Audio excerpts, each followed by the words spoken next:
আসসালামু আলাইকুম। আজকে আমি আপনাদেরকে বানিয়ে দেখাবো অত্যন্ত সহজ এবং মজাদার 25 টাকা বাজেটের ডিম বার্গার।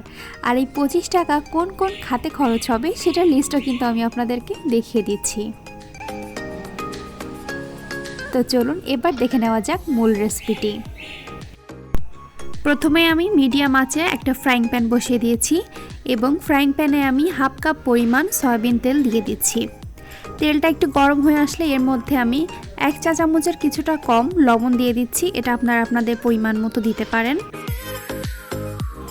তেল খানিকক্ষণ পর গরম হয়ে আসলে আমরা আলু কুচি দিয়ে দিচ্ছি। এখানে আমি 4টা বানের জন্য একটা ছোট সাইজের আলু ব্যবহার করেছি। আপনাদের বানের সংখ্যা বেশি হলে আপনারা 2 থেকে 3টা আলু কুচি করে দিতে পারেন। আলুর রঙটা একটু চেঞ্জ হয়ে এসছে, এই সময় আমরা দিয়ে দিচ্ছি 2টা মিডিয়াম সাইজের পেঁয়াজ। এটা আরও খানিকক্ষণ নাড়াচাড়া করার পরে আমরা দিয়ে দিব মরিচ। আমি এখানে একটা মরিচ ব্যবহার করেছি যেটার সাইজ বেশ বড় ছিল। আপনারা আপনাদের পছন্দ মতো স্বাদ অনুযায়ী মরিচটা ব্যবহার করবেন।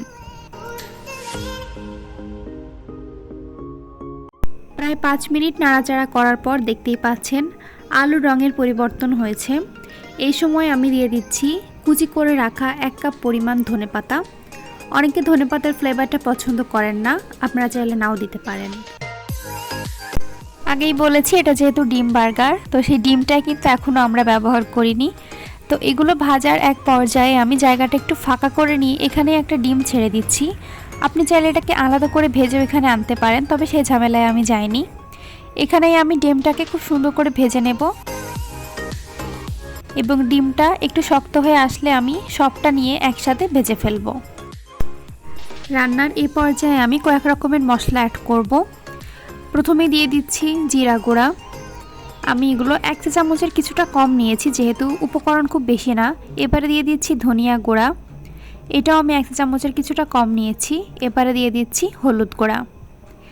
এবারে এগুলো আমি সব একসাথে রান্না করে নিব। আমাদের রান্না প্রায় শেষের দিকে, দেখতেই পাচ্ছেন উপাদানগুলোর কিন্তু রং পরিবর্তন হয়েছে এবং অসাধারণ একটা গন্ধ বেরিয়েছে। সেটা আপনারা যখন রান্না করবেন তখনই বুঝতে পারবেন। এই পর্যায়ে আমি টমেটো সস অ্যাড করব। আমি এখানে বাজার থেকে কেনা টমেটো সসের একটা মিনি প্যাক ব্যবহার করছি। আপনারা চাইলে যে কোনো ব্র্যান্ডের বা হোমমেড সসটাও ব্যবহার করতে পারেন। আমার কাছে মনে হয় যে এই ফাস্টফুড জাতীয় জিনিসের পুর তৈরি করতে সস দিলে এর টেস্টটা অনেক বেশি বেড়ে যায়। বার্গারের পুর রান্না করা হয়ে গেছে, এবার এটা আমি নামিয়ে নিচ্ছি। এবারে চলে যাচ্ছি বার্গারের বান তৈরির কাজে। বার্গারের বান তৈরির রেসিপি কিন্তু অলরেডি আমার চ্যানেলে দেওয়া আছে। আমি ডেসক্রিপশন বক্সে লিঙ্কটা আবারও দিয়ে দিব, চাইলে সেভাবে দেখে বানিয়ে নিতে পারেন। আর সে ঝামেলায় না যেতে চাইলে বাজারে কিন্তু 5 টাকা করে এই বানগুলা কিনতে পাওয়া যায়। আপনারা কিনে এভাবে মাঝখান থেকে কেটে এটা বার্গারের বান হিসেবে ব্যবহার করতে পারেন। এবারে যে পুরটা তৈরি করে রেখেছিলাম সেই পুরটা আমি বানের মধ্যে দিয়ে দিচ্ছি। পর্যাপ্ত পরিমাণ দেব যেহেতু এটা হোমমেড বার্গার। বাজারে কিন্তু মামারা এতটাও দেয় না, বা তারা অনেক সময় এরকম পুরটা তৈরি না করে ডিমটা ভেজে ব্যবহার করে, সেটাও খেতে মজা লাগে। তবে আমার কাছে এভাবে পুর তৈরি করেই বেশি মজা লাগে, তাই আমি আপনাদেরকে এভাবেই দেখাচ্ছি।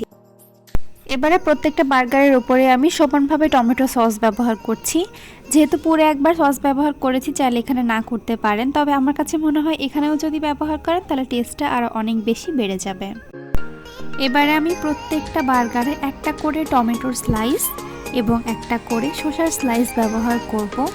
স্ট্রিট ফুডের বার্গারগুলোতে কিন্তু সবসময় টমেটো এবং শসা ব্যবহার করা হয়, যদিও রেস্টুরেন্টগুলোতে করে না, তবে আমার কাছে কিন্তু বেশ মজাই লাগে। তাহলে দেখলেন তো কত সহজেই কিন্তু আমরা এই 25 টাকা বাজেটের ডিম বার্গারটা তৈরি করে ফেললাম। খেতেও কিন্তু অসাধারণ হয়েছে। আপনাদের কেমন লাগলো অবশ্যই আমাকে কমেন্ট করে জানাতে কিন্তু ভুলবেন না। যারা ভিডিওটি দেখছেন কিন্তু আমার চ্যানেলটি এখনও সাবস্ক্রাইব করেননি, প্লিজ সবাই আমার চ্যানেলটাকে সাবস্ক্রাইব করে দিবেন নিত্য নতুন ভিডিও পাওয়ার জন্য। আমার জন্য অনেক দোয়া করবেন। খোদা হাফেজ।